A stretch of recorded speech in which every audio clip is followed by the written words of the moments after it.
कांग्रेस का भविष्य उज्जवल है। देश में भी और प्रदेश में भी सभी कोई रुके हुए थे कर्नाटक के चुनाव के लिए कि कर्नाटक में क्या होता है। भारतीय जनता पार्टी ने हर भावनात्मक उपयोग कर्नाटक के चुनाव में किया।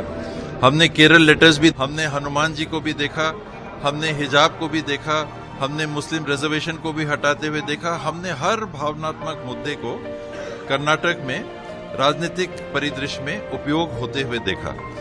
आज वहां के मतदाताओं ने जागरूकता का जो परिचय दिया है वो मुझे लगता है कि एक संदेश पूरे देश के लिए गया है कि भारतीय जनता पार्टी ऐसे कितने मुद्दों का उपयोग करेगी।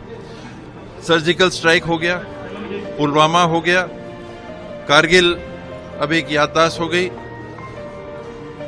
राम जी का मंदिर बन गया। अब क्या, यानी अब यूसीसी, यूनिफॉर्म सिविल कोड।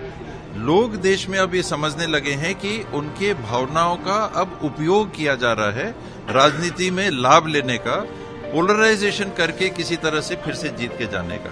40% से कम वोट अभी भी बहुमत में होने के बाद, सिंगल लार्जेस्ट पार्टी होने के बाद भी भारतीय जनता पार्टी के 40% से कम वोट हैं।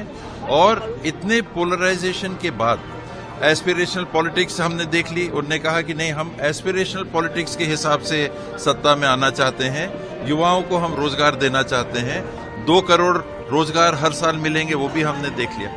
तो आने वाले समय में ये बातें चलेंगी नहीं। लोगों के लिए वास्तविक तौर पे काम कौन करके डिलीवर कर पाएगा, वो बातें सामने आएंगी।